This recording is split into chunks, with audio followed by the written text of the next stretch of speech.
Thank you for the address. I now invite Mr. Bharat Agarwal, President, Vishwakarma University, for his special address.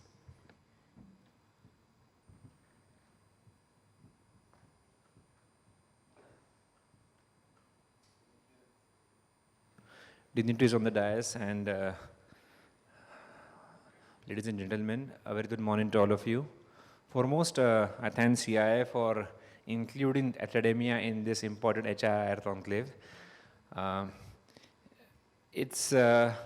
I know as societies, as we have evolved, I also operate some other businesses and I'm in touch with the HR fraternity.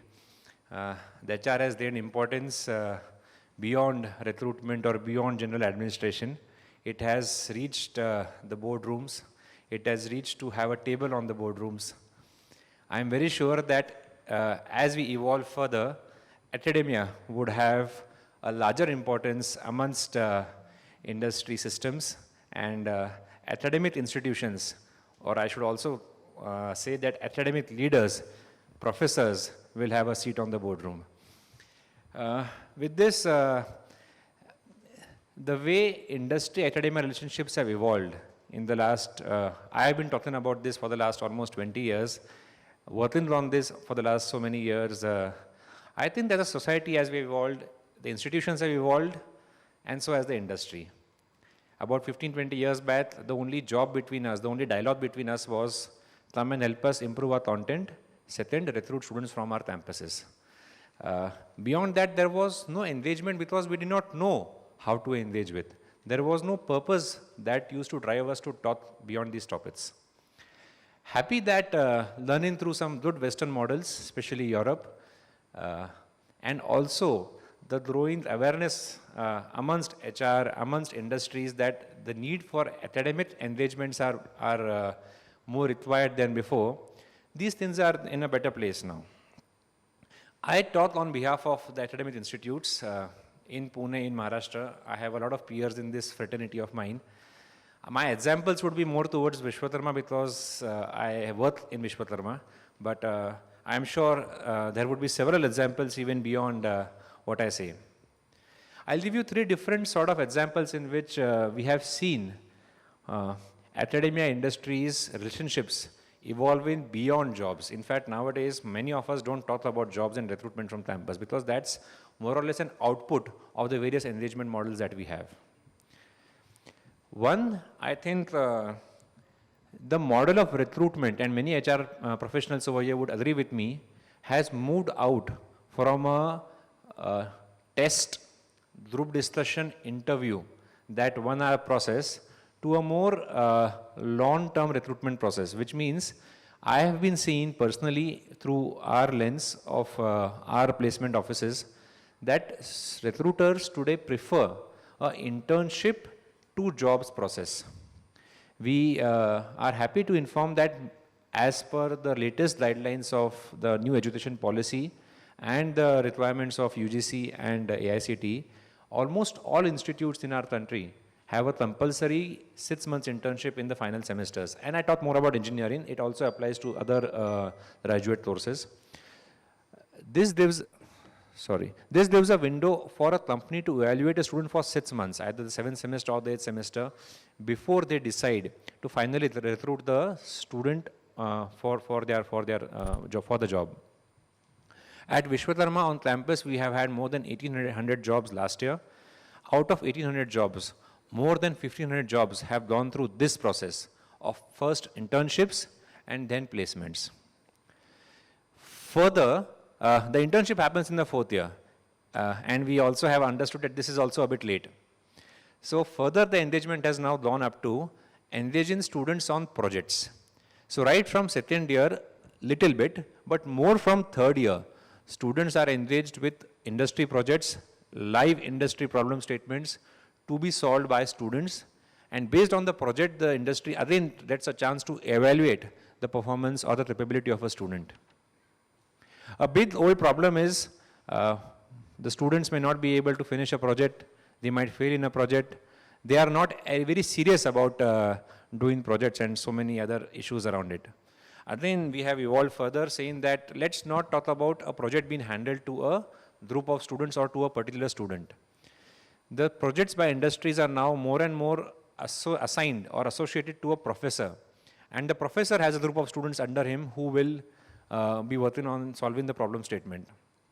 This ensures continuity in case the project that's extended, or if the project means the project may that even fail, it may fail, and then the learning from the project can be carried on to the next phase. Second part of good relationships or the evolution of our relationships is institutes academic universities being treated as R&D centers, or I would say offshore R&D centers. Last year we had, on the first example, last year we had a beautiful project by Whirlpool Corporation executed on campus by a faculty through a group of students. The results of that the output of that project was so successful, so good for Whirlpool that they have gone ahead to engage with us for 5 new problem statements. I wish to also inform that similar models of outsourcing R&D activities. One great example again from our campus is of Atlas Copco, who invested in a center of excellence at VIIT in 2016. What do you mean by COE? It is nothing but a room where you have equipment, where we have professors and students working, and Atlas Copco or other industries representatives come in to work with students on a frequent basis. What work happens over here? It is primarily the R&D or the new testing work of products that happens on campus. Now, obviously, we'll all understand very quickly that all these on-campus R&D activities are low-cost activities, because when you experiment in your factory premises, the cost of failure is high. On the campus, it is much, much lower. We are very happy that for 5 years now, this COE is live. Year after year, there are projects which are being outsourced, R&D projects, research projects, which are outsourced by Atlas Copco on campus to faculty and students. I don't say over here that the projects are successful. The projects have gone through their success and failures. But again, academia is a safe place to fail. A bit philosophy over here, that for maybe a company like Atlas Copco or other corporates over here, failure means failure because it's money spent, and money wasted is not good. So we always have a break of heart when there is a project failure happening on campus also. But from academic point of view, the students have gone through the process of even doing the project and failing in a project. There is a 100% success rate in his learning. So I urge corporates over here to further engage with industry, with academia on these two purposes. Employee training is another initiative that I think so brings academia and institutes together. I am in fact, thankful and grateful to Mr. Sudipta over here. We started with a project with Tata Auto Comp about 3 months back, sir, where a group of employees at their Chatham factory was identified. A proper program suited to train them on EV technology was made jointly, and it is now implemented. The first batch is passed out, and only today morning I received an email from Tata Auto Comp that they are now readying us for the second batch. Now, all these examples that we spoke are ways in which our engagement models have gone beyond our traditional things of only recruiting, then only giving inputs on advice on curriculum content. I talk more from a philosophy point of view because students is something that I represent, and students, of course, means children, and children means hum sabke children. When we have reactions from HR and reactions from the industry कि आपके बच्चे आए और 2 महीना में छोड़ते चले गए, आपके बच्चे हमारे इधर आते हैं 1-2 साल काम करते हैं और MS के लिए भाग जाते हैं, आपके बच्चे आते हैं इंडस्ट्री प्रोजेक्ट हम देते हैं उन्हें बट देन नहीं परफॉर्म कर पाते हो. Of course, I feel bad and it's not good. These are all challenges we have to address. I don't have solutions to all. But again, philosophy over here is, ये किसके बच्चे हैं, ये हमारे बच्चे हैं सब, और हमारे बच्चों से गलती भी होगी, हमारे बच्चों के एस्पिरेशंस भी रहेंगे, हमारे बच्चों के एक ट्रैक भी रहेगा दैट पहले 2 साल फोर्स मार्शल में काम करो फिर चले जाओ US. Now these are finally our children, our students, whom we have to challenge, support, and take care of. Last, before I end my talk, academia is now, I would say, and I speak on behalf of all academia, at least of our city, is now much more competent than before. It is for the industry to trust us. And the first action of trust starts with blind faith.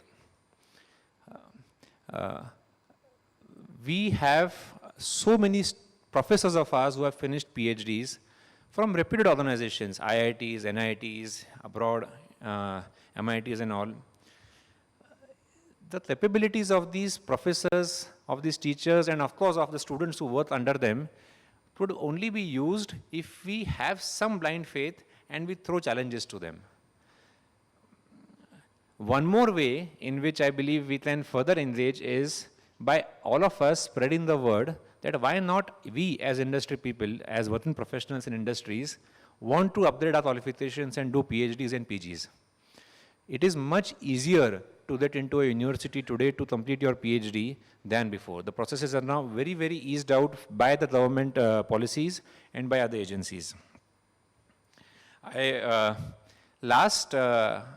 One more example of this engagement model has been evolved is that I talk about us and also of some other universities that I know very, very closely. Knowledge creation is a primary job of academia across the globe.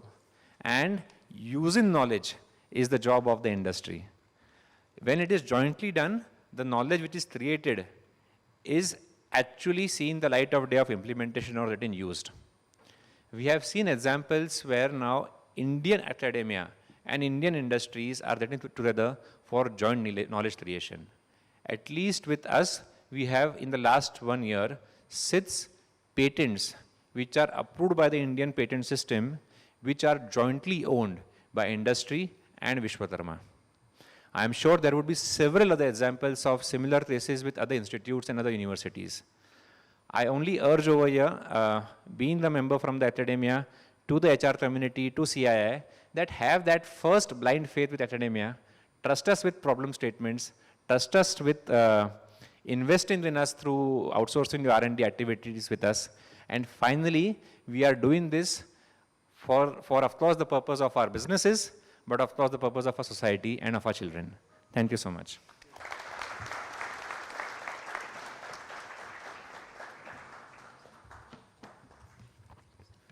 Thank you, sir.